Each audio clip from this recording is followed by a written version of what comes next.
Bonjour à tous, l'Echaim, l'Echaim. Je ne sais pas si dans toutes les générations ça existait quelqu'un comme le Rabbi, ça c'est sûr que non.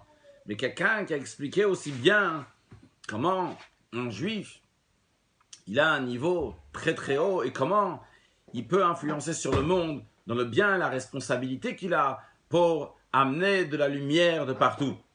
Aujourd'hui, on va répéter une sikha que le Rabbi a dit Shabbat Bereshit en 5752 en 1991. On sait ce que le Rabbi de Chabad dit que Azei mishtel sich avec Shabbat Bereshit, Azei geht die ganze Jahr. Que comme on se tient Shabbat Bereshit, comme on se décide ce Shabbat, le premier Shabbat de l'année après Simchat Torah, le Shabbat qu'on lit la paracha de Bereshit, c'est comme ça que toute l'année elle va aller. Donc c'est un Shabbat extrêmement important. Mais la question, le Rabbi demande, pourquoi spécialement Shabbat Bereshit? Qu'est-ce que le Shabbat Bereshit il a de tellement spécial? On vient maintenant de finir, on est en train de finir le mois de Tishri. Dans le mois de Tishri, il y a des fêtes très importantes. Le mois de Tishri, déjà, il vient du langage de Reshit, qui veut dire le début. Et donc quand c'est le début, c'est le début de toute l'année, a priori, comme on se comporte, le mois de Tishri, comme ça, toute l'année, elle va aller. Le mois de Tishri, on a eu Rosh Hashanah. Après, on a eu le jour de Kippour d'ailleurs, ce qui est appelé aussi Rosh Hashanah dans le prophète Yecheskel. On a eu Sukkot, Simchateinu, on a eu Simchat Torah, Shmini Atzeret. Des jours exceptionnels, des jours qui sont très très importants. Et pourtant, on ne dit pas comme tu vas te comporter dans cette période-là, comme ça toute l'année va aller. D'abord que quand ça arrive Shabbat Bereshit, on te dit comme tu vas te comporter Shabbat Bereshit, comme tu vas te décider Shabbat Bereshit, comme tu vas te tenir dans le langage de Shtel Zichavek, tu vas te décider pour toute l'année, et bien comme ça toute l'année elle va aller. Pourquoi spécialement Shabbat Bereshit? Alors le Rabbi nous donne le point de la réponse, et le point de la réponse va être développé après. Et le point de la réponse, et aussi comme on le retrouve dans la paracha de Bereshit, dans le commentaire de Rashi, etc. C'est quoi le point de la réponse? Le point de la réponse est le suivant, est simple. Shabbat Bereshit, c'est le passage, c'est l'intermédiaire entre cette période de fête extraordinaire, entre Rosh Hashanah, Yom Kippour, Sukkot, Simchat Torah, et passer à la vie ordinaire, la vie de tous les jours. C'est-à-dire, Shabbat Bereshit a deux facettes. Il y a la première partie de Shabbat Bereshit, comment il est lié avec le passé, ce qui est avant. Il y a le deuxième côté, comme Shabbat Bereshit, est lié avec ce qui est après dans l'année. C'est-à-dire, dans le mois de Tishri, on a eu Rosh Hashanah, Yom Kippour, Sukkot, Simchat Torah. Le Shabbat Bereshit vient toujours. C'est le Shabbat qui est juste après Shmini Atzeret et Simchat Torah. Qu'est-ce que représente Shmini Atzeret? La traduction, c'est le 8e jour à Atzeret, donc il y a une clôture. Mais dans le sens profond, c'est expliqué dans la Chassidoute que Shmini, le 8e jour, donc qui vient après la fête de Sukkot, qui est le 8e, eh bien, c'est Atzeret. Atzeret, dans le langage qu'on est en train de maintenant d'intégrer à l'intérieur de nous. C'est en train de rentrer dans nous, on est en train de s'imprégner, de digérer toutes ces grandes choses qu'il y a eu pendant tout le mois de Tishri. Ça, c'est ce qui se passe de Shmini Atzeret. Maintenant, c'est que chaque Shabbat, le Shabbat, il élève tout ce qui s'est passé dans la semaine précédente. Donc, dans la semaine qui est avant Shabbat Bereshit, on a toujours Shmini Atzeret. Shmini Atzeret, dans lui, il a toutes les fêtes. Et quand on arrive le Shabbat qui est après, le Shabbat, c'est une élévation de toute la semaine. Le Shabbat, à propos du Shabbat, il y a écrit Vayichulu hashamayim ve'haaretz v'chotzevam, que le Shabbat, Akadosh Baruch Hu, Dieu, il a fini. Ça l'explique la traduction de Vayichulu. Mais Vayichulu aussi dans le sens que tout s'est élevé. Tout ce qu'il y a dans la semaine s'élève. Donc, quand ça arrive Shabbat Bereshit, il y a tout ce qu'il y a dans la semaine qui s'élève. C'est-à-dire que aussi, Shmini Atzeret, il s'élève ce jour-là. Donc, la perfection, le top. Où est-ce qu'on arrive que tous les fêtes qu'il y a dans le mois de Tishri arrivent au niveau le plus haut, c'est quand? C'est Shabbat Bereshit. Ça, c'est un côté de Shabbat Bereshit. Le Shabbat Bereshit aussi, c'est toujours le Shabbat qui bénit le mois de Cheshvan. Le mois de Cheshvan, le mois de Mar-Cheshvan, dans lequel on va commencer l'année. Quand on va commencer l'année, les jours ordinaires, il n'y a plus de fête. De toute façon, il n'y a plus de fête. Dans le mois de Cheshvan, c'est le seul mois de l'année dans lequel il n'y a aucune fête. C'est un mois qui est entièrement choulin, qui est entièrement profane. Maintenant, ça commence le travail. Yaakov alach ledarko. Yaakov, il va dans son chemin. C'est une expression pour dire que le juif, il était dans la synagogue pendant tout le mois de Tishri. Maintenant, alach ledarko, il va dans son chemin. il va dans le sujet profane, dans la vie profane, dans la vie ordinaire. Ishtachat gafno tachatenato, chacun il va là où il habite, tranquillement. Il n'y a plus maintenant toute cette doucha, cette sainteté qu'il y avait dans le mois de Tishri. Donc on va passer maintenant dans une autre étape. Et qui est-ce qui fait la passerelle entre les deux? C'est le Shabbat Bereshit. Le Shabbat Bereshit, il a ces deux côtés. Il a aussi bien donc la force, toute la force de la Gdusha qu'il y avait jusqu'à présent. Et il te dit maintenant, on va balancer tout ça dans le mois de Cheshvan, dans la vie ordinaire. Et c'est la raison pour laquelle le Shabbat Bereshit donne une force qui est exceptionnelle pour faire passer toute la Gdusha dans les jours ordinaires de l'année. C'est pour ça que c'est un Shabbat qui est fondamental et qui est extrêmement important. Parce que c'est vrai que pendant le mois de Tishri, on avait plein de fêtes, plein de Gdusha, plein de sainteté. Mais qui sait, est-ce qu'on va réussir après à concrétiser cette situation, ce moral qui était très haut, cette sainteté qui était très haute dans la vie de tous les jours, dans la suite de l'année? C'est pas évident, c'est pas. Viens, Shabbat Bereshit te dit, moi, Shabbat Bereshit, je vais te concrétiser tout ça. Moi, je vais t'amener tout ça dans le concret, dans la vie de tous les jours. On va réussir à faire passer tout ce Gdusha dans la vie ordinaire. Et d'ailleurs, on le retrouve aussi dans le mot Bereshit. Bereshit, donc c'est la paracha de Bereshit. Bereshit, qui veut dire un commencement. Maintenant, il y a un commencement de l'année dans le sens que maintenant, on va commencer à concrétiser toute cette sainteté dans la vie de tous les jours de l'année. En plus, Bereshit, c'est la première paracha de tous les parachiotes qu'on va lire jusqu'à Vezot Abracha. Et on sait qu'il faut vivre avec le temps, vivre avec la paracha. Donc, à partir de Bereshit, on commence à vivre avec la paracha de la semaine, qui est Bereshit. Et d'ailleurs, le fait même de lire Bereshit, ça nous donne la force aussi de concrétiser ça, le fait de lire. Pas seulement que c'est Shabbat Bereshit, le fait de lire Bereshit. Parce que quand on lit Bereshit, Bara Elokim et Hashamayim et Haaretz, c'est pas juste une lecture que il y a longtemps, 5778 ans, 19 ans, 5779 ans, Dieu il a créé le ciel et la terre. Non, c'est pas ça. Quand on dit Bereshit, Bara Elokim et Hashamayim et Haaretz, à cet instant-là, maintenant, il y a un renouvellement dans le monde. Comme il y a écrit dans le Zohar, que Dieu, il a regardé dans la Torah, et il a créé le monde.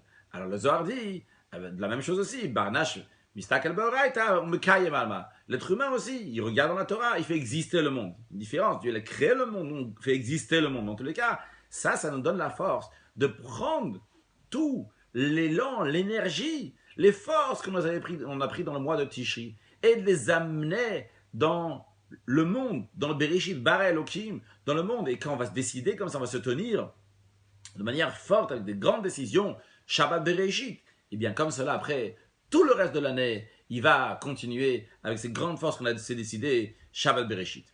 Donc ça, c'est le point de la réponse. Pour comprendre plus, le Rabbi dit, on va comprendre cela tout d'abord sur le premier verset de la Torah qu'on va lire ce Shabbat. Bereshit, Bara Elokim, et Hashamayim et Haaretz, le commencement du créa le ciel et la terre. Le Midrash, nos sages, s'arrête sur le fait qu'il n'y a pas écrit Mitrila ou Mikedem, qui veut dire aussi donc au début, avant. Il y a écrit Bereshit, cette expression-là, au commencement. Et pourquoi il y a écrit Bereshit? Ça, j'explique. Parce que Bereshit, c'est composé de Bet Reshit. Bet Reshit, ça veut dire, il y a deux choses qui s'appellent Reshit. Et pour ces deux choses-là qui s'appellent Reshit, le monde il a été créé. La première des choses, c'est la Torah qui est appelée Reshit Darko, le début du chemin. Et il y a écrit de son chemin. Et aussi, le peuple juif est appelé Reshit, comme il y a écrit Reshit Tvuato, c'est le début de la récolte, c'est le début de la récolte d'Akadosh Baruch Hu de Dieu. Donc, on a le sens simple de Bereshit qui veut dire au commencement de la création du ciel et de la terre. Il y a la deuxième explication, il y a l'explication que nos sages expliquent. Pourquoi il y a écrit Bereshit, pas Mikedem, pas Mitrila? C'est justement parce que, on veut dire ici, on fait référence à la Torah et au peuple juif. Maintenant, on sait que quand il y a deux explications qui sont sur le même mot, c'est que les deux explications sont liées l'un à l'autre. D'ailleurs, on peut le retrouver aussi dans l'expression du mot shatnez. Shatnez qui veut dire un mélange de lin et de laine, de quel nos sages apprennent dans le traité, dans la Gemara, que c'est shua tavi venos. C'est-à-dire que shatnez, c'est partagé entre trois mots shua, tavi, venos. C'est-à-dire que pour que ça soit considéré shatnez d'après la Torah, eh bien, il faut qu'il y ait ces trois choses-là qui se passent avec le lin et la laine. D'après le commentaire de Rashi, l'explication elle est shua tavi venos, c'est-à-dire qu'on a peigné du lin et de la laine en même temps. Après, on a fait un fil de lin et de laine en même temps. Et après, on a fait un vêtement de lin avec ces fils-là de lin et de laine en même temps. Shua tavi venos. Donc, on voit bien que c'est dans le même mot shatnez, mais tous ils sont liés l'un à l'autre. Alors, de la même manière aussi ici, quand nous, on a le mot Bereshit. Bereshit, il y a deux explications. L'explication, le sens simple, qui veut dire au commencement de la création du ciel et de la terre. Il y a l'explication qui veut dire, donc Bereshit, il y a deux choses qui sont appelées Réchit, qui sont appelées le commencement, c'est le peuple juif et la Torah. C'est-à-dire que dans les deux, il y a un rapport. Alors le rabbi demande, a priori, quel est le rapport entre ces deux explications? Après, ce sont deux explications qui sont complètement différentes d'un extrême à l'autre. D'après les paroles de nos sages, il s'agit ici du peuple juif, de la Torah. Le peuple juif et la Torah sont kadmoula olam, devant ce monde, sont bien au-delà du monde. Et quand on parle de Bereshit dans le sens simple, au commencement du monde, eh bien, on parle du monde. Donc, c'est deux choses qui sont a priori complètement différentes. D'un côté, on a le monde ordinaire. On a des choses qui devancent le monde. Quand on dit devancent le monde, c'est pas juste qu'ils existaient avant le monde, pas juste que c'était l'intention du monde. C'est aussi pas c'est pas seulement dans l'ordre chronologique, c'est aussi dans la qualité, une qualité complètement différente. Le peuple juif et la Torah. Comment on met les deux explications ensemble? La question se renforce surtout d'après le commentaire de Rashi. Le commentaire de Rashi, dans le deuxième Rashi de la Torah, il explique donc qu'est-ce que ça veut dire Bereshit. Et il dit le mot Bereshit, bien que le commentaire de Rashi est toujours là pour nous expliquer le sens simple du verset. Rashi dit ici, là, ce verset-là demande une dracha, demande d'être interprété, on ne peut pas être juste traduit. Et donc, il ramène l'explication qu'on a dit, que quand on dit Bereshit, ça fait référence aussi bien au peuple juif et à la Torah, comme on l'a mentionné tout à l'heure. Et après, en deuxième étape seulement, après que Rashi nous amène le drash, l'interprétation du verset, qui veut dire, comme le sage l'explique, pas dans le sens simple, comme le sage l'explique, donc ça parle du peuple juif et de la Torah, à la suite de ça seulement, Rashi nous dit, et si tu veux aussi dire le pshat, le sens simple, alors en effet, toujours le mot Bereshit, il est lié avec ce qu'il y a après. Rashi donne des exemples, donc au commencement de quelque chose. Alors il faut dire aussi, au commencement, lorsque Dieu il a commencé, il a décidé donc de créer le ciel et la terre. Donc, qu'est-ce qui s'est passé? Voilà la situation comme elle était, etc. Rashi veut nous dire, donc la traduction ne va pas être au début, dans l'ordre des choses, comment ça s'est passé. Parce que ce n'est pas passé exactement comme ça. Rashi veut nous dire, au commencement, lorsque Dieu il a créé le ciel et la terre, voilà comment le processus s'est passé. Mais en tous les cas, Rashi, deuxième explication, il dit que Bereshit veut dire au commencement. Alors, pourquoi la question se renforce? Le commentaire de Rashi, il est là pour expliquer le sens simple. Rashi dit plusieurs fois, Ani lo bati la lepshut shalmikra, je suis venu pour expliquer le sens simple du verset. Ça, c'est l'essentiel du commentaire de Rashi. Ici, dans ce commentaire-là, non seulement que Rashi ne dit pas le sens simple, il nous dit aussi le drash, l'interprétation, le sens profond, entre guillemets, des choses. Mais pas seulement ça, il dit d'abord le drash, d'abord il nous dit l'interprétation, après seulement il dit le sens simple. Pourquoi Rashi, il a besoin de ramener le drash, l'interprétation? Et s'il le ramène déjà, pourquoi il le ramène en premier? C'est deux explications qui sont bien différentes. Encore plus que ça, dans le premier commentaire de Rashi sur la Torah, et Rashi nous dit s'arrête sur le fait que la Torah elle commence par la création du ciel et de la terre. Et Rashi nous dit, au nom de Rabbi Yitzhak, la Torah elle aurait dû commencer par la première mitzvah qui a été donnée au peuple juif. La première mitzvah qu'on verra bien plus tard dans Parashat Bo, dans lequel s'appelle HaChodesh Hazeh Lachem Rosh Chodashim, la mitzvah de faire un calendrier, de sanctifier le mois basé sur la lune, etc.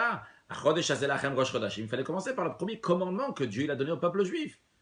La Torah, c'est un livre pour le peuple juif, donner les commandements du peuple juif. Pourquoi commencer par Bereshit, la création du ciel et de la terre? C'est quelque chose qui est très universel et qu'a priori n'est pas lié directement avec le peuple juif. Et le commentaire de Rashi répond, basé sur un verset dans les psaumes, que Dieu a raconté, il raconte à son peuple donc ces grandes actions pour leur donner Nachalat Goïm, l'héritage des nations. C'est-à-dire que quand Dieu il va donner la terre d'Israël au peuple juif, alors les nations du monde vont venir vont dire Listimatem, vous êtes des voleurs. Shekvashtem Atzot Shiva Goïm, vous avez fait la conquête de la terre de cette nation. Alors les Juifs vont dire à Kadosh Baruch Hu, Kol Haaretz Shel Kadosh Baruch Hu, toute la terre appartient à Dieu. Hibra, c'est lui qui l'a créé. Omtana la Shaya Shabben, il a donné à celui qui ça lui plaisait. Birtson Ntana Lahem, par sa volonté il leur a donné. Birtson par sa volonté aussi. Netala même Ntana Lahem, il a pris d'eux, il nous l'a donné à nous. D'où on sait ça que toute la terre appartient à Kadosh Baruch Hu, parce qu'il y a écrit Bereshit, parce qu'à Kadosh Baruch Hu, c'est celui qui a créé le ciel et la terre. Donc on nous raconte la création du ciel et de la terre pour après aider le peuple juif à voir la terre d'Israël. Mais par quoi on commence? On commence, la Torah ne commence pas par les mitzvot, par les commandements qui sont donnés par le peuple juif. Elle commence avec la nature, la création du monde.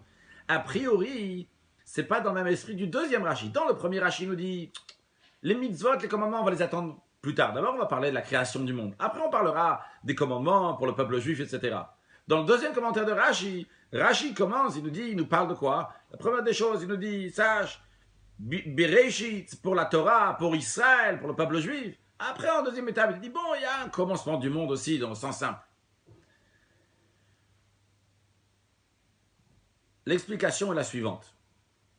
Ce qu'on va voir dans la suite, donc le rabbi va donner un point d'explication, va le développer encore plus. Et après, on viendra répondre à la question de ce que nous avons dit. Et après, bien plus tard, on verra quel est l'enseignement dans la vie de tous les jours, comment un juif doit se comporter dans l'accomplissement des mitzvot avec le monde qu'il y a autour de lui. L'explication est la suivante. Quand on dit Bereshit, qu'au commencement ça veut dire pour deux choses qui sont appelées le commencement, les juifs et la Torah, on est en train de nous dire ici que la Torah et le peuple juif sont un commencement. Un commencement de quoi? Un commencement du monde. C'est un commencement du monde. On aurait pu penser que l'expression de Réchit, Réchit qui veut dire le début, ce qui est très très haut, en effet fait référence à la Torah, en effet référence au peuple juif. Mais la Torah, le peuple juif, comme ils sont dans des mondes spirituels, comme ils sont très très hauts, mais après quand ils viennent ici bas dans ce monde matériel, bon, là c'est déjà une autre affaire. C'est pas ça l'explication. Quand on dit Bereshit, que le peuple juif est Réchit, que la Torah elle est Réchit, c'est comme la Torah vient dans ce monde-là matériel. Quand le peuple juif vient dans ce monde-là matériel, et là ils sont appelés Réchit, ils sont appelés en tête, les premiers, le Réchit, le début, le commencement de tout. Et d'ailleurs, quand on voit l'expression même de Bereshit, quand tu dis le Réchit de quelque chose, le début de quelque chose, c'est-à-dire que ça fait partie de toute une entité, mais dans l'entité même, c'est Réchit. D'ailleurs, comme par exemple, si on va prendre l'expression de Réchit Vuato, le début de la récolte, le verset qu'on a ramené tout à l'heure pour le peuple juif, qui s'appelle le début de la récolte. Quand tu prends la récolte, voilà, il y a tout un tas, il y a ici 10 kilos, et tu prends maintenant une poignée de cette récolte-là, cette poignée-là, tu vas l'appeler Réchit. Donc, mais cette Réchit-là fait partie de toute l'entité. Le peuple juif aussi, une fois qu'il fait partie du monde, pas juste quand il est dans les mondes spirituels, les chamans juifs, comme ils sont très très hauts, au-delà du monde, non. Comme il fait partie du monde, dans ce monde-là matériel, la Torah, elle est Réchit. Dans ce monde-là matériel, le peuple juif est appelé Réchit. Donc, on ne peut pas traduire à chaque fois le Réchit, donc qui veut dire le début, ce qui est très haut, etc. Mieux développer ça, voyons ce que l'Admour Azaken dit dans le Tanya, sur le verset, sur les paroles de la prière, on dit « Ubanu bacharta mikol amvelachem » on dit « Nous, le peuple juif, tu as choisi de tout peuple, de tout langage, de toute nation, tu nous as choisi. » L'Admour Azaken explique dans le Tanya « Ubanu bacharta mikol amvelachem haguf achumri anin mebechumriut eleguf eomot haolam » Qu'est-ce que Dieu a choisi? Il a choisi notre corps, chumri, très matériel, qui ressemble, bechumrioto dans sa matière, au corps des nations du monde. Qu'est-ce que cela veut dire? Voyons, expliquons un peu c'est quoi la notion de bechira. Un vrai choix, c'est quoi un vrai choix? Un vrai choix, c'est dans deux choses qui sont identiques, évidemment. Donc je cherche une certaine chose, et dans les certaines choses que je cherche, eh bien, il y a deux choses qui sont identiques. Oui, je cherche une chaise et une table, c'est deux choses qui sont complètement différentes. C'est pas presque complètement différentes, c'est pas la même chose. Je cherche deux chaises, c'est des choses qui sont identiques. Donc, il y a cette chaise-là, il y a une autre chaise. On va expliquer un peu plus. Alors, il faut que deux choses soient identiques. Parce que si les deux choses ne sont pas identiques, c'est juste qu'ils ont deux caractères complètement différents, deux choses d'une nature qui est différente, ou bien que ça se trouve dans deux endroits différents, dans deux niveaux différents, à ce moment-là, ce n'est pas un vrai choix. Pourquoi ce n'est pas un vrai choix? Parce qu'ici, il y a une raison pourquoi je prends plus ce verre d'eau-là. Je suis un droitier, donc je préfère prendre celui qui est là plutôt que celui qui est là. Je préfère prendre un livre qui est là plutôt que celui là-haut parce que j'ai pas envie de monter. Si j'ai envie de monter, je préfère celui qui est là-haut, pas celui qui est en bas. Lorsque je veux quelque chose, alors si moi, ma volonté se trouve dans un endroit, alors évidemment, je vais aller dans l'endroit où je veux. Si se trouve dans un autre endroit, je vais aller ailleurs. Parce qu'en effet, ça n'a aucun rapport avec la volonté, ça n'a aucun rapport avec ce que je veux. Si la chose, elle est ailleurs, il faut que ça soit une chose que je veux. Il y a deux choses qui sont exactement identiques. Et je vais choisir cette chose-là plutôt qu'une autre chose. Si il y a une raison de choisir ça, je préfère boire de l'eau qu'un jus maintenant. Alors, c'est pour ça que je vais prendre de l'eau. Ça, c'est pas appelé un vrai choix. Un vrai choix, c'est uniquement quand il y a deux choses qui sont exactement identiques. Et parce que j'ai décidé, sans aucune raison qui m'a poussé, j'ai décidé que je prends celle-là et pas une autre. Tant que j'ai une raison qui me pousse à prendre quelque chose, c'est pas un vrai choix. Si je te donne le choix entre 100 € et 1000 €, c'est pas un choix pour quelqu'un qui a besoin d'argent ou qui veut de l'argent. Et c'est sûr qu'il va prendre les 1000, c'est pas discutable. Si je te donne 5 ou 10, si c'est des bonnes choses, ben tu veux 10. Si c'est des mauvaises choses, tu n'en veux que 5. Donc, c'est pas un choix, c'est une évidence que je préférais ça plutôt que quelque chose d'autre.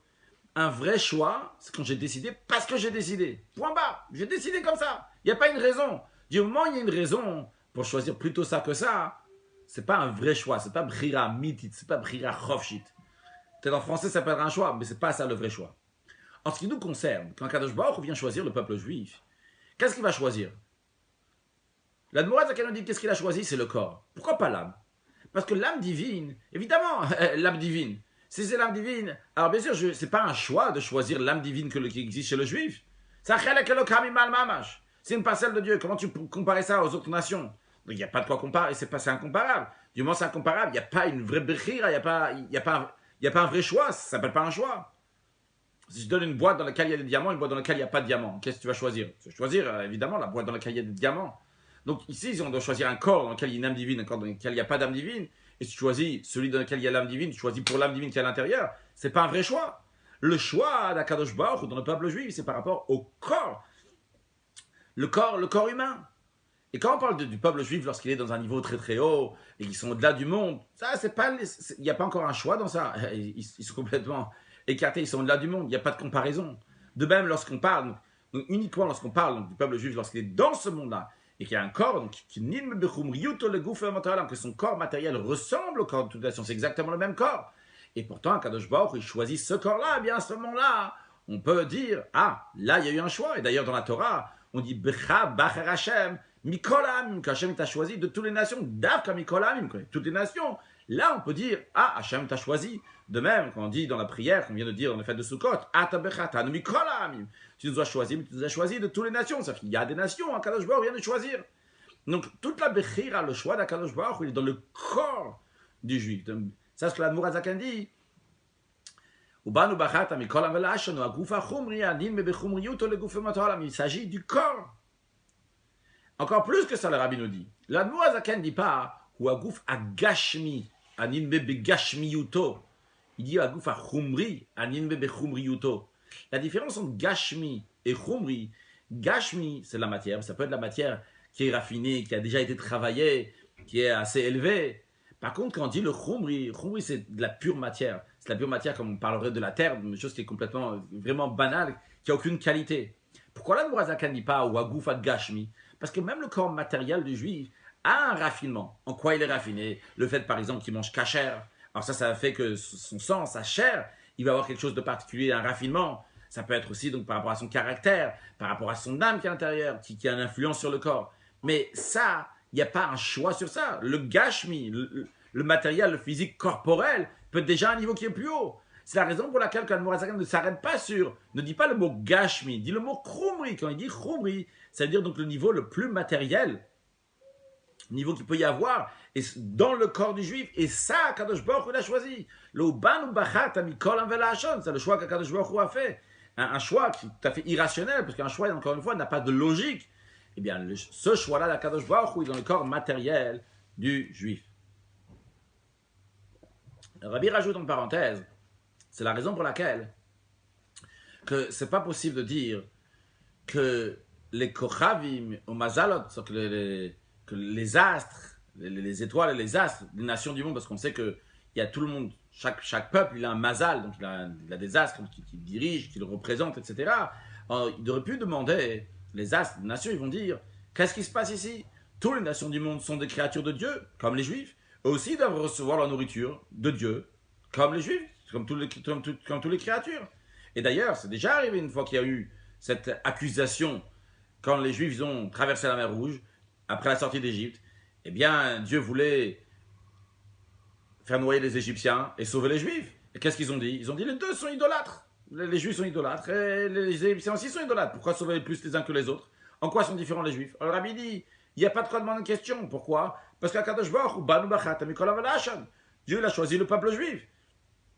Et le choix, une vraie bechira, un vrai libre arbitre, c'est quoi? C'est lorsqu'il y a une comparaison entre les deux. Il y a un lien entre les deux. Les deux, ils ont l'air la même chose. Ils sont identiques. Et quand même, on choisit celui-là. Il n'y a pas de raison pourquoi on choisit. Donc, du moment où il n'y a pas de raison, il n'y a pas de quoi discuter. S'il y a des raisons, on peut discuter. S'il n'y a pas de raison, il n'y a pas de discuter. C'est comme ça qu'Akadosh Baruch Hu a choisi le peuple juif. Donc, il y a oui une particularité dans le peuple juif. Rabbi ferme la parenthèse.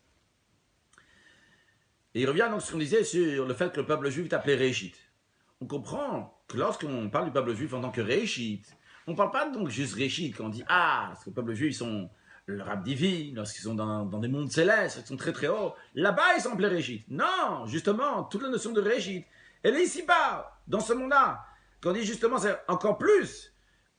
Dans la Neshama, il n'y a pas cette particularité, l'appeler Réchit, vrai, mais en tout cas, il n'y a pas cette particularité de la Bechira, le choix d'Akadosh Baruch dans le peuple juif. C'est justement lorsqu'il vient dans ce monde matériel, Goufachoui, le corps matériel, qui ressemble comme tous les corps du monde entier. Et Akadosh Baruch choisit ce corps-là en lui-même. Si Akadosh Baruch l'avait choisi par rapport à sa neshama du juif, par rapport au caractère, on peut discuter. Mais là, ici, c'est la Bechira. La Bechira, le choix, il est sur le corps du juif, comme il est ici-bas matériellement. Et une vraie Bechira, c'est uniquement dans Atzmut Umohut, dans l'essence d'Akadosh Baruch Hu, comme la Boraz Zaken dit, en ce qui concerne Atzmut Umohut, l'essence d'Akadosh Baruch Hu, il dit dans le Tanya, il n'a aucune cause qu'il a fait exister. Nous, il y a une cause, comment on est arrivé ici dans ce monde-là, mais Akadosh Baruch Hu, il n'y a rien du tout, mais Akadosh Baruch Hu, ce Akadosh Baruch Hu, dans Atzmut. Donc l'essence d'Akadosh Baruch Hu, il n'y a aucune cause, il n'y a aucune raison, bien lui, il a choisi le peuple juif comme il est ici-bas dans ce monde matériel.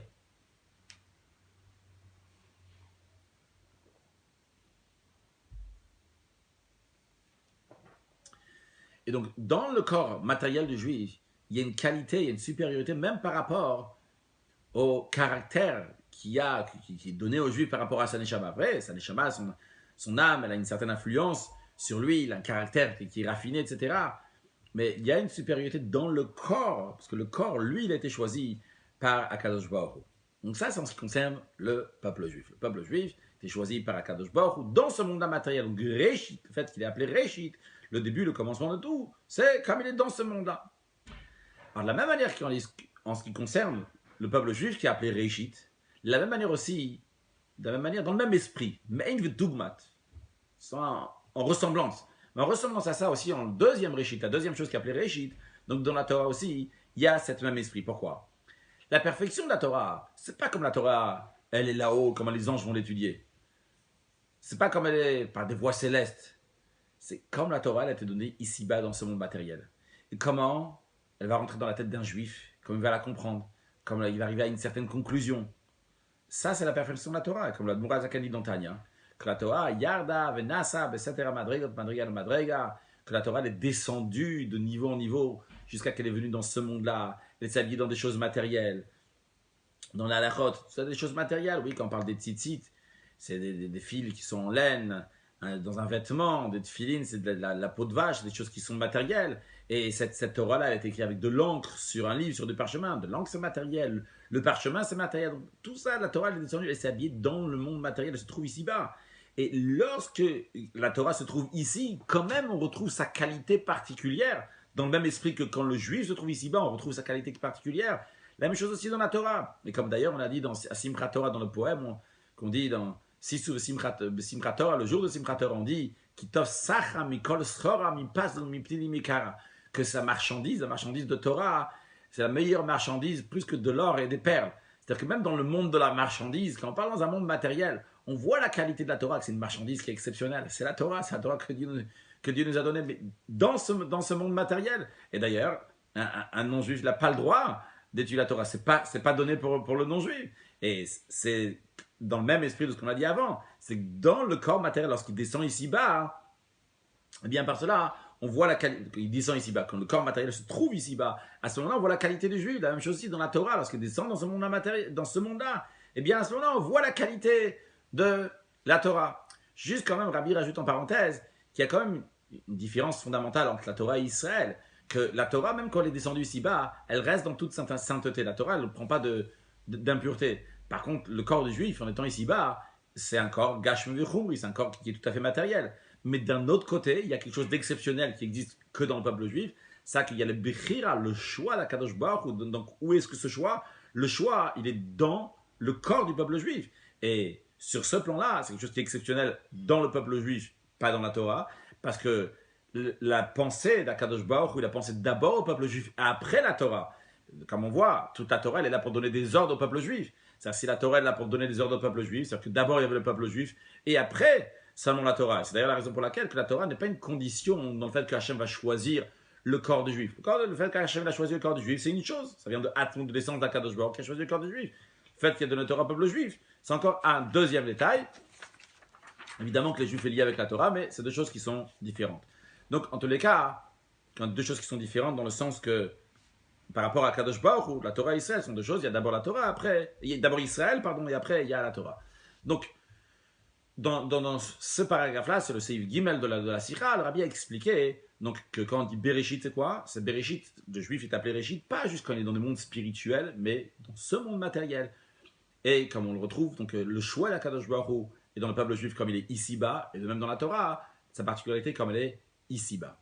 Basé sur cette explication-là, dans le Rabbi, il va commencer à répondre aux questions que nous avons vues avant ça. Maintenant, on comprend la particularité de Bereshit. Quand on dit que le peuple juif est appelé Réchit, la Torah est appelée Réchit, il s'agit du peuple juif et de la Torah comme elle est dans ce monde-là matériel. Et là, on peut comprendre comment on peut concilier les deux explications, aussi bien l'explication qui dit que Bereshit, ça parle du peuple juif et de la Torah, et l'explication de Bereshit, ça parle d'un monde.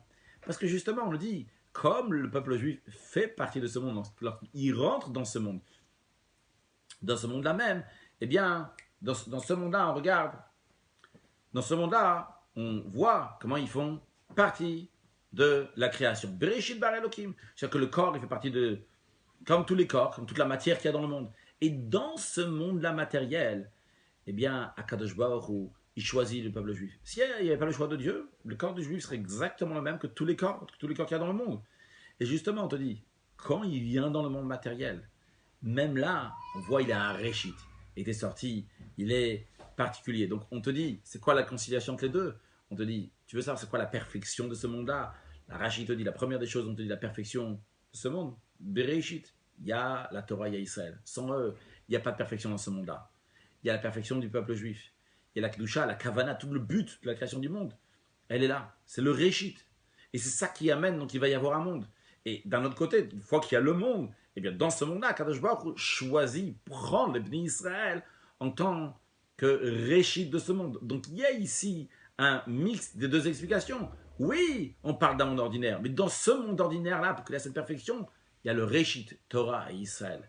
Et Torah et Israël font partie de ce monde-là. Mais Daka, comme ils font partie de ce monde-là, Kadosh Baruch les choisit. Donc ce n'est pas deux choses qui sont contradictoires. Et au contraire, Rashi me dit le drouge d'abord, de l'explication de la dracha. Pourquoi? Parce que s'il n'y avait pas Torah et Israël, il n'y aurait pas de monde bichlal. Et la shlemut, la perfection du monde, c'est uniquement lorsqu'il va y avoir Torah et Israël. À ce moment-là, il peut y avoir un monde. D'un autre côté, il faut qu'il y ait un monde. Et que ce monde-là, tout le monde soit égal dans ce monde, sans exception. Ils sont tous les mêmes. Le corps du juif, ils ressemblent comme le corps de toutes les nations. Et quand même, Akadosh Baruch va venir les choisir. Dans cette idée qu'on a expliquée, la Bechira, que Hachem il choisit le peuple juif, c'est quelque chose qui est tout à fait illogique, il n'y a pas de raison pour ça. Le corps, c'est exactement le même. Et quand même, je décide de choisir cette chose-là et pas l'autre, ce corps du juif, bien qu'il est identique à celui du non-juif. Eh bien, cette idée-là, on retrouve aussi à la fin de Parashat Bereshit. C'est que le début toujours lié avec la fin. Donc aussi le début de la Parashat Bereshit, aussi lié avec la fin de Parashat Bereshit. À la fin de Parashat Bereshit, on nous parle de Noach, de Noé. On nous dit Noach matzachen be'ine havai, que Noach il a trouvé grâce aux yeux de Dieu. L'idée de grâce, quelque chose gracieux, c'est pas quelque chose que tu peux acheter. C'est pas quelque chose que tu peux avoir. Ça c'est un don de Dieu. C'est un cadeau de Dieu que quelqu'un il a la grâce. Donc cette idée-là de grâce, le chen, trouver grâce, ce n'est pas quelque chose qui est logique. C'est quelque chose qui est aussi au-delà de la logique, qui ressemble à l'idée de Bechira, du choix, qui est au-delà de la logique. Et d'ailleurs, c'est aussi lié avec Noach particulièrement. Pourquoi? Parce qu'on dit, dans le Moussaf de Rosh Hashanah, on dit Vegam et Noach be'av zacharta, que Noach aussi, tu te souviens de lui par amour. C'est expliqué dans la Chassidoute. Qu'est-ce qui Hachem s'est souvenu de Noach?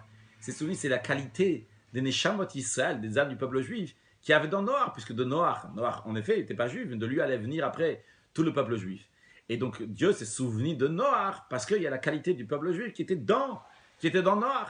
Et qu'à travers Noach, après, Dieu a exprimé ça aussi, qu'il a sauvé le monde entier, Noach. Mais qu'est-ce que c'est Noach? Noach, il faut le voir jusqu'au fond. Ça veut dire pas seulement Noach par rapport à lui, mais par rapport au Neshamot Israël, aux âmes du peuple juif, qui étaient dans Noach. Donc c'est exprimé aussi que le monde, l'existence du monde à l'époque du déluge, pour que le monde va rester, c'est grâce à quoi? C'est grâce à Noach, grâce donc au peuple juif. Comme dans le Bereshit, que dans le Bereshit, il y a l'existence du monde qui est là, grâce au peuple juif. Et en conséquence de ça, ça se fait aussi dans la paracha de la semaine prochaine. El Toldot Noach, Noach. Il y a 2 fois l'expression de Noach. Pourquoi écrire Noach, Noach? Donc ça, j'explique que Noach, c'est dans l'expression de tranquillité. Il y a une naïcha la elyonim, naïcha la tartonim. Il y a une tranquillité aussi bien pour les mondes là-haut, pour le spirituel. Il y a aussi un naïcha, un nachat, une tranquillité pour les tartonim, pour ici-bas, pour le monde ici matériel. C'est-à-dire que même dans ce monde-là matériel, dans l'esprit de ce qu'on a dit tout à l'heure, dans ce monde matériel-là, on voit la qualité du juif, on voit la qualité de la Torah. Et pas seulement on la voit, mais on la voit encore plus, comme elle est là ailleurs. La même chose aussi dans le Noach, Noach. Cette qualité de Noach, n'est-ce pas seulement dans le spirituel, elle vient en deuxième Noach aussi, Begashmiut, dans le Chumriut, dans la matière de ce monde-là. Basé sur cela, on va comprendre aussi qu'est-ce que Rashi nous dit dans le premier commentaire. Dans le premier commentaire, on a ramené tout à l'heure qu'il fallait commencer la Torah par Chodesh Hazelachem, qui est la première mitzvah, le premier commandement qui a été donné au peuple juif. Premier commandement qui a été donné au peuple juif. Donc, à Chodesh Hazelachem. Et quand même, on n'a pas commencé par ça. On a commencé par la création du monde. Comment Dieu, il a créé le monde et comment il a donné certaines terres à celui qui voulait. Et qu'après, il les a données à celui qui voulait, donc la terre d'Israël, au peuple juif. Quel est le message qu'il y a dans ce Rashi-là? Le message qu'il y a dans ce Rashi, c'est justement, c'est le même message qu'on a dit avant.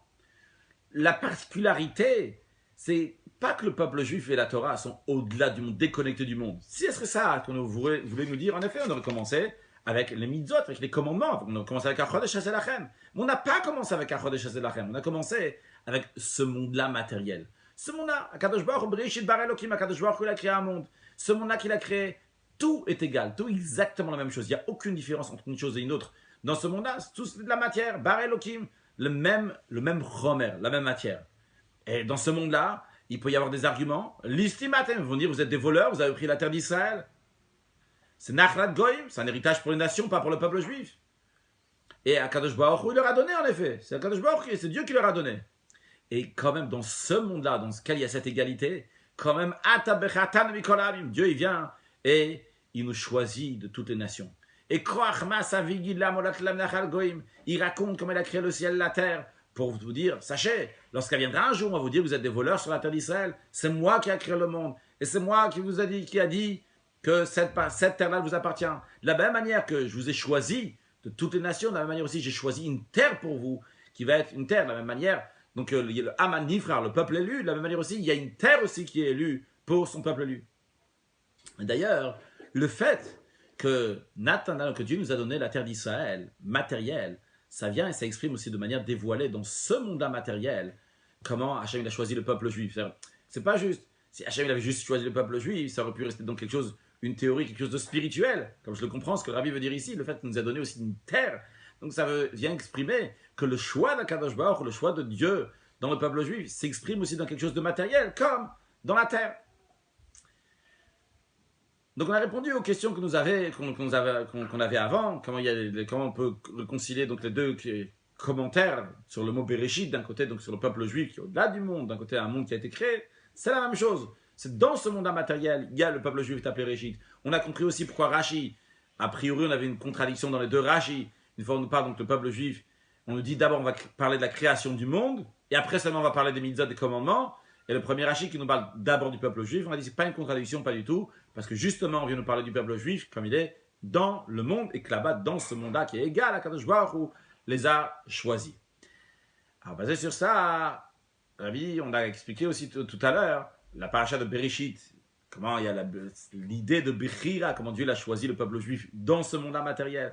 Après, à la fin de parachat Bereshit et le début de parachat Noach, comment on a Noach, le Nachat, le Naïcha, la tranquillité, le Chen, la grâce que Dieu il a donné à Noach, donc qui est aussi quelque chose d'irrationnel, et qui est lié au choix d'Akadosh Baruch Hu dans le peuple juif et ici-bas matériellement. Alors sur ça, le Rabbi dit, on peut continuer aussi sur parachat Lech Lecha, dans la parachat Lech Lecha, la troisième paracha de Bereshit. On nous parle d'Avraham Avinu, du premier des patriarches, comment il était dans la maison de ses parents, Dieu lui a dit, Lech Lecha me artsecha, de ta terre, molatecha, d'endroit où tu es né, betavicha, de la maison de ton père. Où est-ce que tu vas aller, la Aretz Hasharerek, à la terre que je vais te montrer où elle est cette terre, c'est Eretz Israël. Dieu, il dit, écoute, tu vas te déconnecter de partout où tu es maintenant pour aller vers la terre que je vais te montrer. Tu fais partie de toute la terre, tu fais partie de tout le monde ordinaire, mais maintenant, tu vas te déconnecter de tout ça pour aller vers Eretz Israël, vers la terre d'Israël, la terre que j'ai donnée en héritage éternel au peuple juif. Et par cela, il y aura aussi le Areka, il va y avoir aussi la Aretz Asher Areka, la terre que je vais te montrer.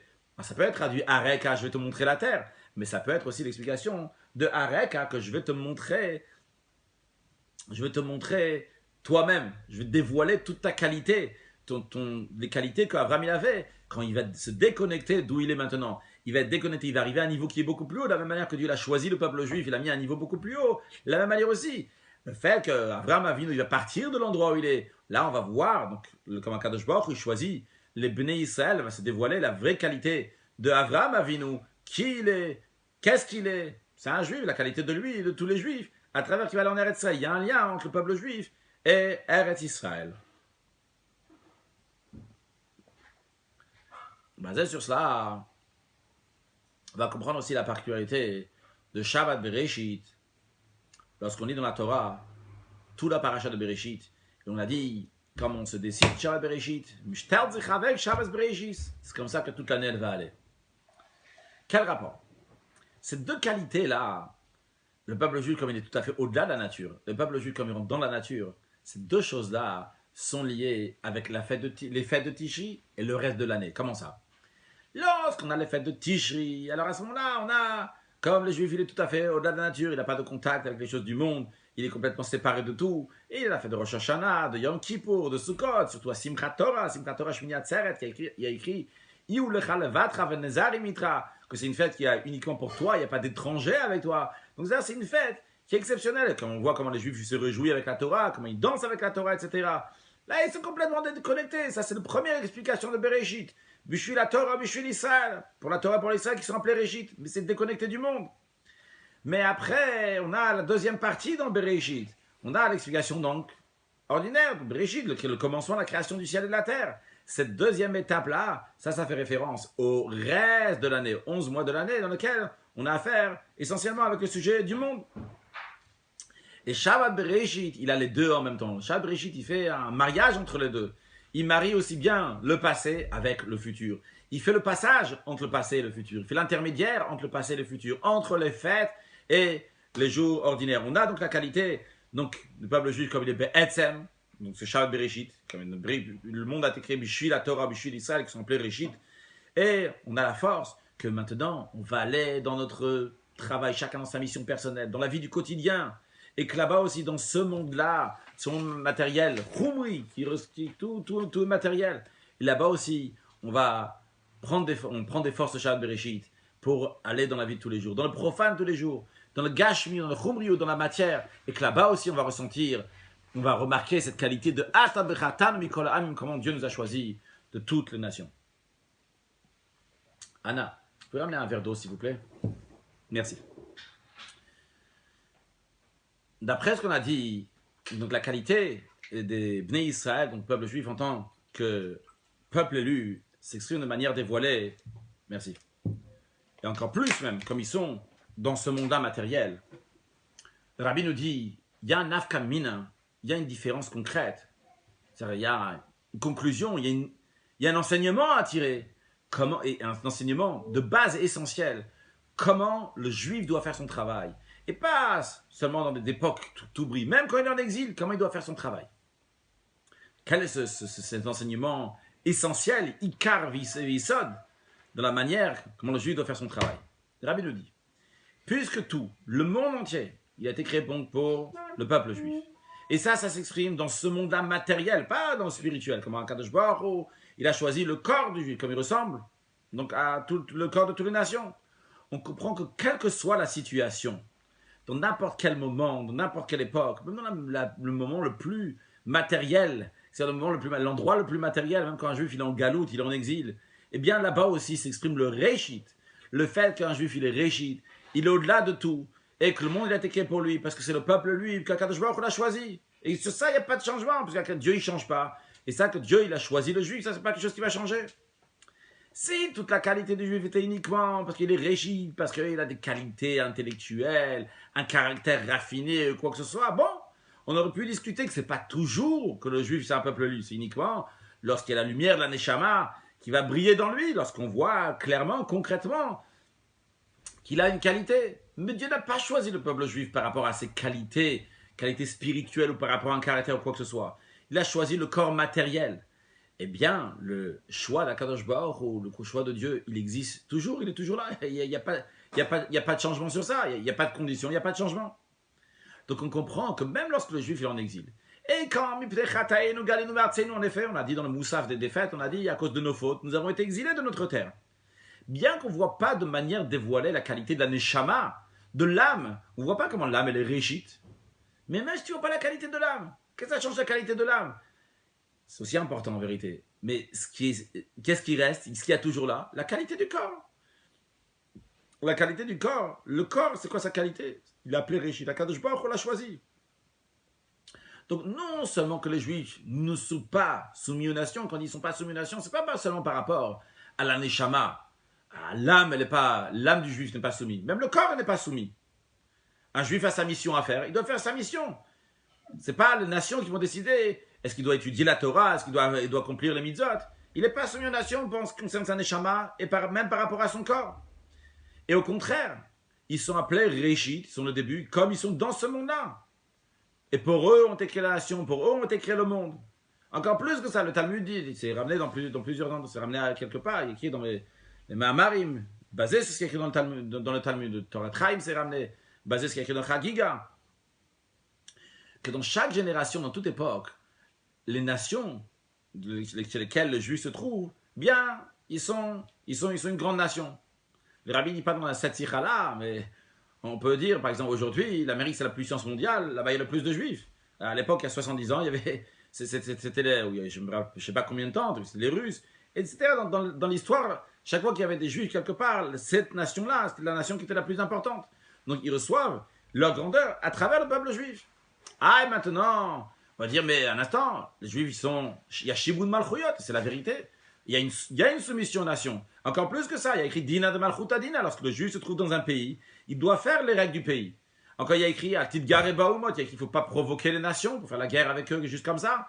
Il y a écrit aussi que Hachem il a fait jurer les juifs que le Yimr de Baumot, qu'ils ne vont pas se rebeller dans la nation dans laquelle ils vont être. Nous, alors il y a oui, ici, il faut baisser la tête.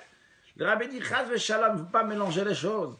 C'est pas parce que le juif il a peur de nation, alors que c'est pour ça il doit se plier. Au contraire, les juifs ils sont régis de quoi qu'il arrive, partout où ils sont. Seulement quoi? C'est juste qu'il y a un programme, il y a un ordre de choses à respecter. Par exemple, ou alors si les juifs sont rapprochés de la terre d'Israël, Dieu leur a dit, écoutez, vous allez recevoir maintenant la terre d'Israël, mais il y a deux terres qui sont à côté de la terre d'Israël, qui s'appellent Ammon et Moab. Cela, c'est pas pour vous. Lorsque vous allez passer là-bas, ne faites pas la guerre. Ne faites pas la guerre avec eux. Qui est passé de Chumash Tvarim, please? Ne faites pas la guerre avec eux. Pourquoi? Parce que c'est pas pour vous. Vous avez la terre d'Israël et Bamidbar, sorry Bamidbar.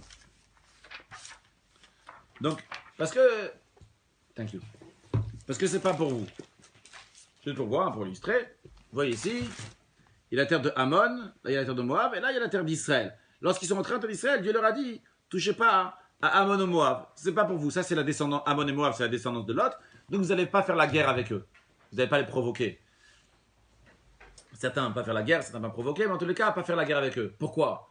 Est-ce que Dieu leur a donné un conseil? Il a dit, écoutez, vraiment, ces gars-là, ils sont très costauds. Je vous conseille de ne pas vous amuser avec eux, ou bien vous allez avoir besoin d'eux dans la suite, faites pas la guerre avec eux. Pas du tout. C'est tout simplement parce que Dieu leur a dit, c'est pas pour vous. Vous avez votre terre. Dieu il a décidé, pour vous, on donne Eretz Israël. Pour eux, pour Ammon et Moab, on leur donne que ça leur appartient à eux. C'est pour ça, touchez pas. Alors la même chose de Rabbi dit quand il y a écrit Dina de Malchuta Dina, qu'il faut respecter les lois du pays dans lequel on se trouve. Et en effet, il faut respecter les lois du pays dans lequel on se trouve. C'est pas parce que on a une peur, ras de shalom. Tout ça, non, parce que Dieu il a dit, quand tu vas dans un pays en exil, c'est comme ça que ça se passe.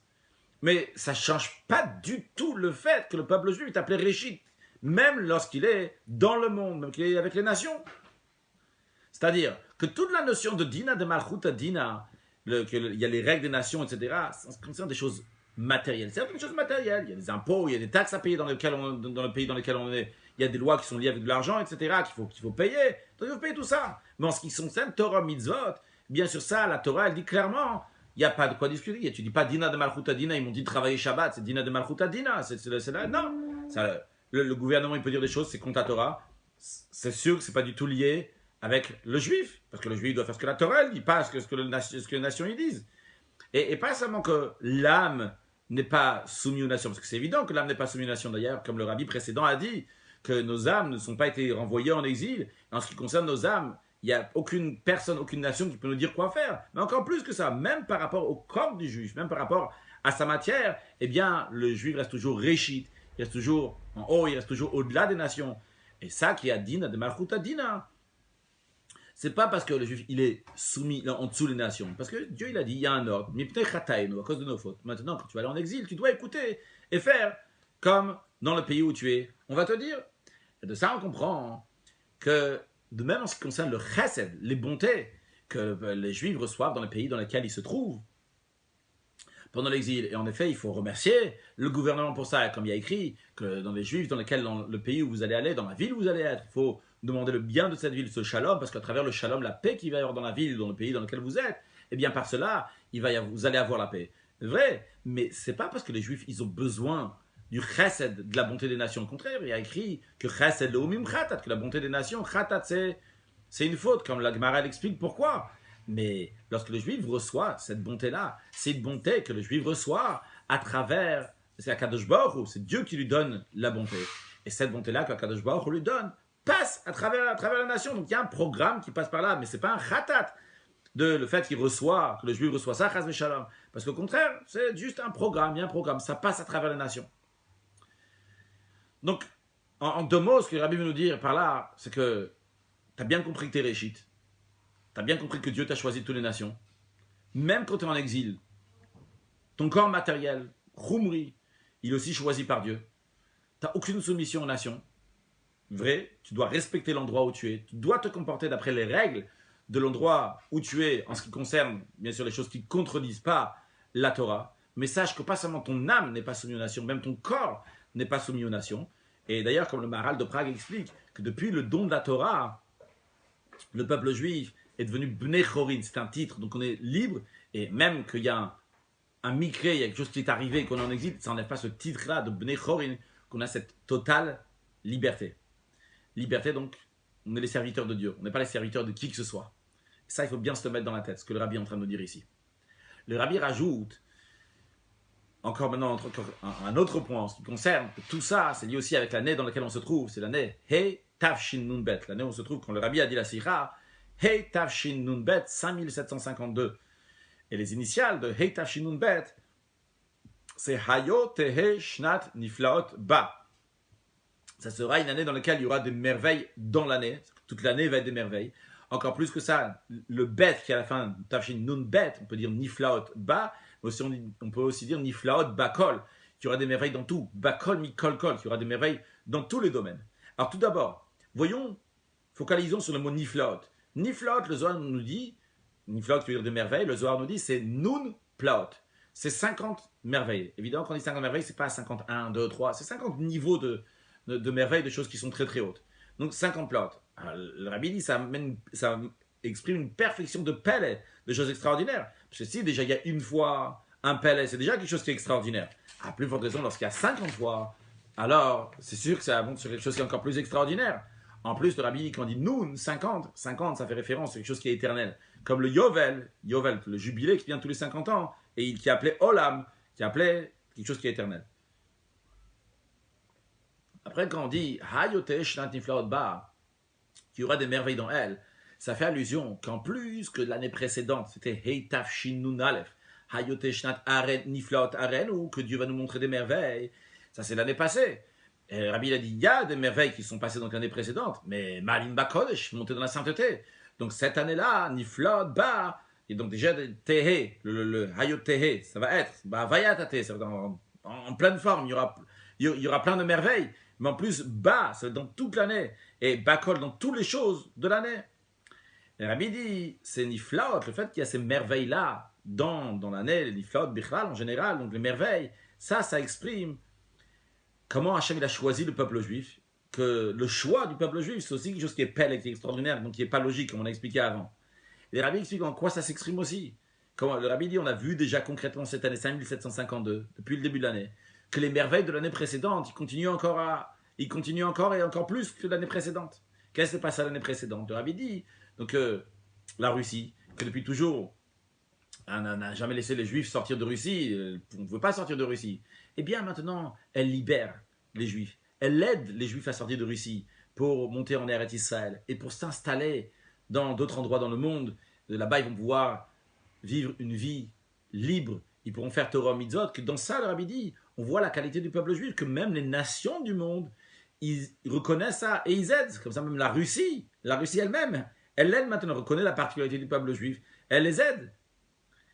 Le Rabbi dit que la reconnaissance, le fait que les nations réalisent la qualité du peuple juif, se renforce de génération en génération. De plus en plus qu'on se rapporte de la délivrance, de la venue de Mashiach, on voit de plus en plus comment les nations réalisent la particularité du peuple juif, comment c'est un peuple élu. Ça, c'est une préparation pour ce que le prophète Ishaïa dit, quand Mashiach va venir, que les rois et les princesses, eux, ils vont aider le peuple juif. Et pour aider les ouvriers du peuple juif, nourrissent du peuple juif. C'est une préparation. Il y a écrit que Mashiach va venir. Les nations vont aller à ta lumière. Et donc, le fait de plus en plus qu'il y a cette conscience-là qui se met chez les non-juifs aujourd'hui, de nos jours, ça, c'est une préparation pour la venue de Mashiach. Et en tant que préparation pour cela, déjà pendant plusieurs générations, même pendant l'exil, il y a déjà eu de temps en temps des nations qui ont reconnu donc, comment le peuple juif est un peuple qui est élu. Comme on trouve dans plein de midrashim, dans la Gemara, dans plusieurs histoires. Une des histoires que le Rabbi ramène dans la Sikha, c'est dans le traité Zvachim. L'histoire, si je ne me trompe pas, c'est Rav Hamnuna. Et le roi, il s'appelait Isdagar Malka, c'était le roi de Perse. Qu'une fois, Rav Hamnuna était chez lui, et sa ceinture, son gat, elle n'était pas bien ajustée, elle était un peu trop haut. Il a rabaissé, il lui a dit, à propos de vous, il a écrit que vous êtes Mamlechet Kohanim, vous êtes un royaume de prêtres. Eh bien, donc, vous devez être beau, le Chavdul Tifar, vous devez être beau, bien comme il faut. Et donc, c'est pour ça qu'il a ajusté. Et si je ne me trompe pas, c'est Ravashi qui lui a dit, oh non, c'est Amemar. Amemar lui a dit, c'est accompli chez toi. Que quand Mashiach va venir, les rois vont être les ouvriers, ceux qui vont aider. Donc chez toi, ça c'est déjà accompli, donc pendant l'exil, c'est déjà accompli. Et le Rabbi rajoute, il dit, comme c'est connu, que les nations du monde, même eux, ils appellent le peuple juif, même quand ils parlent entre eux, ils appellent le peuple juif en tant que Amani, frère, en tant que le peuple élu. Le Rabbi, dans ça, c'est rajouté dans les dernières générations, et particulièrement ici en Amérique, que c'est une Medina shel Chesed, c'est un royaume de Chesed, de bonté, qui permet aux Juifs de faire le travail avec tranquillité d'esprit, tranquillité du corps. Et en plus, l'Amérique aide, et aide en plus les Juifs aussi d'aller en Eretz Israël, qui se trouvent en Eretz Israël, pardon. Et donc ça même, c'est rajouté dans les dernières années, particulièrement dans la dernière année de Harenu Niflaot, l'année précédente, donc 5751, dans laquelle on a vu des merveilles. Au début de cette année Niflaot bas, qu'il y a plein de Juifs qui ont reçu la permission de sortir et des aides de sortir de la Russie pour aller en Eretz Israël. Le Rabbi dit, le chemin pour arriver à ça, c'est fait par tous les Gdolé Israël, les grands du peuple juif pendant les générations qui ont fait avec les nations. Le Rabbi dit, et particulièrement par les rabbis de Chabad, commençant par le Admour Azaken, le premier rabbi de Chabad, que lui, il s'est mêlé lors de la guerre de Napoléon avec Alexandre, le tsar. Il voulait que le tsar va gagner, pas Napoléon, pour le bien spirituel du peuple juif. Parce qu'il a dit, si Napoléon va gagner, il est vrai que le peuple juif va aller mieux matériellement, mais spirituellement, il risque de mal se comporter. Donc il a voulu que le tsar va gagner la guerre. Il a fait tout, et en effet, pour qu'il va gagner, en effet, le tsar il a gagné. Mais le rabbi dit, à l'époque, c'était une aide spirituelle, donc ça va aider spirituellement les juifs. Mais aujourd'hui, la Russie aide même matériellement, aide les juifs pour qu'ils vont pouvoir sortir de là-bas.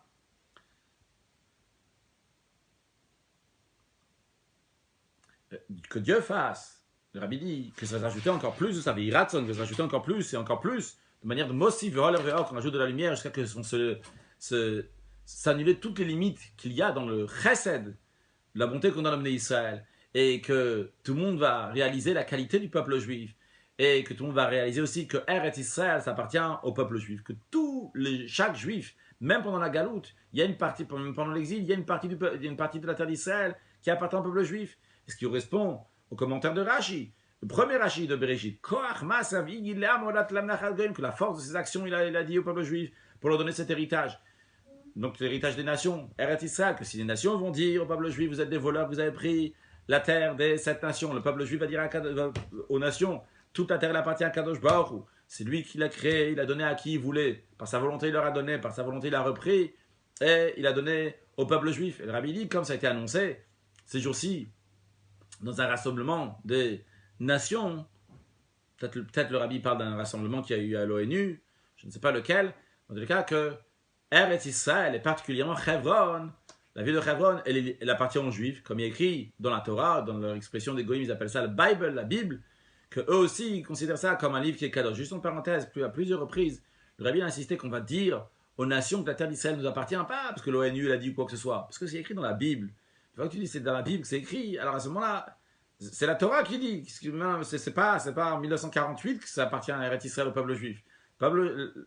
Eretz Israël appartient au peuple juif. Depuis qu'Akadosh Baruch Hu l'a donné au peuple juif, à l'époque de Yoshua, lorsque les juifs sont rentrés là-bas en Eretz Israël, comme ça écrit dans la Torah, que c'est la terre qui allait nous donner, il a promis ça à Abraham Avinu. Continue ce que le rabbi dit ici, dans la suite de la Sira, jusqu'à la fin, presque jusqu'à la fin. Le rabbi va parler d'une certaine personne qui a dit, cette personne s'appelait un rave, qui a dit que Eretz Israël doit se plier à la pression des nations qui veulent qu'il faut rendre des territoires. Et le rabbi, bien sûr, est complètement contre ça. Et le rabbi est étonné comment on peut parler d'une telle manière qu'il faut se soumettre aux nations. Et comment en plus dire qu'on dépend des aides des nations, qu'on est sauvé par eux et que c'est uniquement par eux qu'on pourra exister, etc. Donc voyons ce que le rabbi dit. Le rabbi dit tout ce qu'on a dit avant, on comprend de manière évidente comment il est inutile de... Comme mouchlalet betachlit, le rabbi dit. Ça se dit pas du tout, ça tient pas la route. Ce qui a été dit dernièrement, que des juifs en Eretz Israël doivent se soumettre à la pression des nations en ce qui concerne Eretz Israël, parce qu'il ne faut pas provoquer des nations, parce que les juifs dépendent des nations et ils dépendent de leur bonté. Et encore plus que ça, si les juifs veulent être sauvés, en Eretz Israël, ça dépend des nations du monde. Le rabbi dit, Rahman Aditsan Hayolotier, que Dieu en préserve, jamais. 4 choses. Premièrement, que Dieu en préserve d'une telle chose, que l'existence du peuple juif est en doute. Parce que l'existence du peuple juif est en doute si on ne va pas se soumettre aux nations. Quel est doute? Le rabbi dit, le peuple juif, c'est Am Yisrael Chai Vekayam. Le peuple juif, il est éternel, il est nitzri, il est éternel, il ne dépend pas des nations. Am Yavai lo Shaniti, il y a écrit, je suis Dieu, je n'ai pas changé, Ve'atem b'nei Yisrael lo kilitem. Et vous, le peuple juif, vous n'allez jamais être exterminé. On est toujours là, le peuple juif, on ne dépend rien du tout, on va toujours exister. Ça, c'est un. Deuxièmement, chaque juif, il sait, mais pas tout. Il apprend le Chumash, il écrit au début de tout, il écrit Bereshit bara Elokim, Bereshit, tu ouvres le commentaire de Rashi, tu vois, Rashi dit Bishu la Torah, Bishu Reshit, Bishu Israël, je dis que Reshit, pour le monde, il existe, pour le Bnei Israël qui s'appelle Reshit. Alors c'est qui dépend de qui? C'est les juifs qui dépendent des nations, au contraire. Le rabbi dit, on comprend pas tout mamash, que ce n'est pas les nations du monde qui sont le balabay, qui sont les patrons des juifs. En plus, comme c'est le début de toute la Torah, c'est le début de la Torah écrite, c'est le début de la Torah orale, parce que la Torah écrite aussi dépend de la Torah écrite. Ça englobe aussi tout ce que les chidushim, les nouveautés qui vont se faire par tous les rabbanim, comme Talmid Vatikat Ilechad dans toutes les générations à venir. Donc on comprend que ce Bereshit-là, que Bereshit c'est pour le peuple juif, le monde est créé pour le peuple juif, c'est la base de tout. D'ailleurs, c'est logique. Quand on dit quelque chose, on commence avec ce qu'on commence. C'est très important après pour toute la suite. À plus forte raison lorsqu'il s'agit de la Torah, que chaque chose est très précise dans la Torah. Si on commence avec ça, à te dire, sache que Bereshit, que le monde a été créé pour le peuple juif, c'est évident que c'est important pour tout ça. Et pourtant, le rabbi dit, vient un juif, et il dit publiquement, devant des juifs qui sont venus écouter entre guillemets de la Torah, qu'est-ce qu'il dit? Il dit que l'existence des juifs dépend des nations. Et en plus, c'est très étonnant, on vient des fêtes. Dans les fêtes, là, on l'a dit plusieurs fois dans les prières, Kadosh Baruch Hu nous a choisi toutes les nations. Et à tel point que c'est évident que personne n'a rêvé qu'il y avait besoin de dire ça, de l'expliquer, de le dire clairement, et particulièrement de le dire c'est un juif. Même les nations du monde, ils réalisent que le peuple juif, c'est le Hamanifra, c'est le peuple qui est élu. Et pendant toutes les générations, c'était quelque chose d'évident, même dans les générations difficiles pendant l'exil, même dans les périodes dans lesquelles il y avait des maskilim, il y a environ 200 ans, quand ils ont commencé à vouloir éclairer, changer les choses de la Torah, etc. Et même pas quelqu'un, un rave qui a smikra, qui a un diplôme rabbinique, qui allait dire qui aurait dit une telle chose. Donc ça, c'est le deuxième point, qui est écrit clairement dans la Torah Bereshit. Donc le premier point, c'est que le peuple juif est éternel. Deuxièmement, donc il est écrit clairement que le monde est créé pour les juifs ne dépendent pas de la Torah. Les juifs dépendent, oui, de la Torah. les Juifs dépendent oui de la Torah, pas de la Torah. En tous les cas, les Juifs ne dépendent pas des nations, ça c'est sûr. Et troisièmement, le fait de l'argument qu'on dit qu'il ne faut pas provoquer les nations, ça n'a aucun rapport avec ce qu'on est en train de dire. C'est qu'on ne faut pas provoquer, qu'on reçoit du bien, etc. C'est évident que ça ne change rien du tout. Le juif, il est quand même régite. C'est une autre chose. Mais le juif, il a choisi le peuple juif. Le peuple juif ne dépend pas des nations. Et quatrièmement, le rabbi, ça c'est essentiel. Il y a une halakha dans Shulchan Aruch. Et quand on veut savoir comment il faut faire, il faut regarder qu'est-ce qui est écrit dans Shulchan Aruch. Il n'y a pas, quand la Torah te dit de faire quelque chose, tu ne dis pas maintenant, je ne vais pas provoquer un goy. C'est le provoquer ou pas. Si c'est écrit dans Shulchan Aruch qu'il faut faire, dans le code de la loi, c'est ce qu'il faut faire. Qu'est-ce qui est écrit dans Shulchan Aruch? Dans Siman Shin Chavtet, dans Orach Chaim, il y a écrit la chose suivante. Imaginons, Dieu en préserve, qu'il y a des goïms, des nations qui viennent et ils assiègent une ville. Une ville, pas spécialement en terre d'Israël, n'importe quelle une ville dans laquelle il y a des juifs. On a Nice ici, Dieu en préserve, imaginons qu'il n'y a que des juifs à Nice. Pas dire en préserve qu'il n'y a que des juifs à Nice, il n'y a que des juifs à Nice ou pas, mais en tous les cas, une ville dans laquelle il n'y a que des juifs. Et il y a des goïms, des non-juifs qui viennent, et ils veulent faire la guerre. Ils veulent faire la guerre, ils disent qu'ils veulent que Dieu en préserve, ils veulent tuer quelqu'un. Même si on est au courant juste qu'ils sont en train d'arriver, eh bien, pendant Shabbat, on profane le Shabbat pour aller faire la guerre contre eux. Profane le Shabbat. Mais dans le Shulchan Aruch continue, il dit la chose suivante. Imaginons que cette ville-là où il y a des Juifs se trouve sur la frontière. C'est-à-dire que si, d'ailleurs c'est peut-être le cas de Nice aussi, si on va faire la conquête de cet endroit-là, eh bien après on va faire la conquête après du reste du pays ou d'autres villes dans lesquelles se trouvent des Juifs. Eh bien le Shulchan Aruch dit la chose suivante. Même si les non-Juifs viennent, ils ont juste des histoires de paille et de foin, c'est même pour des petites choses. Mais vu qu'il y a le moindre risque qu'on va faire à travers ça, on va faire la conquête encore d'autres endroits, ils vont faire la conquête d'autres endroits, eh bien, on va profaner le Shabbat. Pour du foin et de la paille. Pourquoi? Parce que sur la frontière.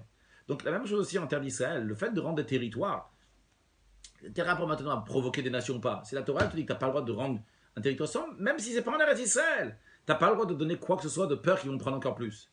La vie dit, si tu vas donner maintenant un territoire, ils risquent de prendre encore plus. C'est interdit d'après la Torah de donner. Alors qu'est-ce que maintenant tu me dis, mais non, il ne faut pas provoquer des nations, etc. C'est des choses qui ne tiennent pas du tout la route. Alors le rabbi dit que Dieu fasse, ce rave-là va regretter, va revenir sur ces paroles-là. Et même David Amelech, il a dit, David Amelech, il a dit que quand on fait des erreurs, qui comprend, des fois ça arrive qu'on fait des erreurs. Le rabbi dit surtout, de ne pas comment faire agrandir l'erreur, à faire commencer à dire des explications pour dire que ça tient la route, etc. Et de toute façon, ça ne va pas aider parce que finalement, il y a écrit que la vérité va sortir de la terre. Donc ça ne va pas aider, ça peut faire que pire. Le Eikar, l'essentiel de Rabbi dit qu'on n'a plus besoin de parler et de repousser dans des choses qui sont négatives, que dorénavant on peut parler que du bien de tous les Béné Israël, et particulièrement par le fait que les Béné Israël ils vont rajouter dans l'étude de la Torah, dans l'accomplissement des mitzvot, et particulièrement comme il est l'habitude de rappeler lorsqu'on recommence la Torah à nouveau, on a fini à Simchat Torah, la Torah, le Chumash, et on recommence à Simchat Torah, donc le Chumash, on recommence à étudier les études donc du Chumash, depuis le Bereshit. On connaît l'étude que le rabbi précédent a instaurée, le Chitat, qui est les initiales de Chumash, Teilim Tanya, le Chumash, que tous les jours on apprend donc une partie du Chumash, dimanche on apprend la première montée, lundi la deuxième montée, mardi la troisième montée, etc., jusqu'à qu'on arrive donc Shabbat, on apprend la septième partie de la paracha de la semaine, le Teilim qu'on va les partager dans les 30 jours du mois, chaque jour étudier une partie donc du Teilim, lire une partie de Teilim, et le Tanya comme les partager pour tous les jours de l'année. Et le rabbi dit, encore un sujet essentiel, que Dieu soit fait, que ça va se rajouter dans la conscience des nations, donc c'est inclus aussi les goïms, donc la qualité du peuple juif, comme Bereshit Bishvil Israël, que le commencement donc c'est pour le peuple juif, et de même que Eretz Israël, ça appartient au Am Israël, jusqu'à la perfection qu'il y aura dans ça, lorsque Mashiach va venir, qu'en plus de cette terre que nous avons reçue, on va aussi avoir les 3 terres de Kini, Knizi et Kalmoni, qui sont d'ailleurs aussi dans ce qu'on a montré tout à l'heure. C'est Kini, Knizi et Kalmoni, c'est cette terre-là. Donc Ammon, Moab et Edom, c'est 3 terres-là. Donc on va voir lorsque Mashiach va venir. Et que Tekefumia Mamash, tout de suite, Shabbat Bereshit, Hayotesh Tanifalba, 5752, il y aura le dévoilement des merveilles d'Akadosh Baruch jusqu'à l'essentiel des merveilles qui mettent Tzetra Ameret Mitzari Marel Niflot, dans la Geoula, Mitidva Shleima, dans la délivrance totale de Mashiach Tzidkenu, et que tout de suite, on va passer à El Toldot Noach. On va voir le Naïchala Elyonim, Naïchala Tatonim, la tranquillité aussi bien pour le haut, pour le bas, et après ça, on va le Lech Lecha, l'Atzecha, on va tous aller donc en Eretz Israël, même les Bnei Israël qui se trouvent pour l'instant en dehors d'Eretz Israël. Le Rabbi rajoute que ça inclut aussi donc les Avot, les patriarches de la Chassidoute Chabad, le Admour Azakan Rabbi Shlomo Zalman, le Admour Emsaï Rabbi Dover, et le troisième donc le Tzemar Tzedek, qui se trouvent, ils sont enterrés à Haditch, Niajin et Lubavitch, et tous les Rebbeim Chabad, et tous les Tzadikim, et toutes les générations, on va aller en Eretz Israël, à Yerushalayim, Ira Kodesh, au Hara Kodesh, au Bet Hamidash HaShlishi, jusqu'au Kodesh HaKodesh, au Moussan des Sacs, au Tekef, au Miyad, Mamash. Alors, dans cette sikha-là, donc, dans le concret, le Rabbi nous dit de ne pas se plier aux nations de rang des territoires d'Eretz Israël. Le Rabbi aussi nous renforce d'étudier Chitat, le Chumash Tim Tanya tous les jours, donc à la fin donc, de cette sikha. Mais de manière générale, le Rabbi nous dit donc l'approche qu'on doit avoir par rapport au monde, ne pas s'impressionner dans le monde. Sache que tu es réchite. Le monde a été créé pour toi.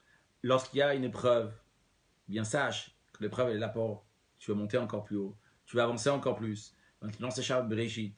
On va prendre une résolution de voir les choses en large, de voir comment tout est là pour nous aider. Et sans aucun doute, on va, prenant des forces, Dieu va nous aider, qu'on va avoir une année qui sera extraordinaire et qu'on aura Niflaot Ba, bien qu'en 5779, on aura aussi des Niflaot Ba, on aura aussi des merveilles dans cette année-là, et Niflaot Bakol, des Niflaot dans tous les domaines, Bakol, Mikol Kol, dans tous les Inyanim et l'essentiel de tout, qu'en plus des bénédictions d'Hachem, qui va nous donner pour une bonne vie, pour une bonne santé, une bonne parnassa, et tous les jours la joie, le bonheur, mais qu'on aura la venue de Mashiach now.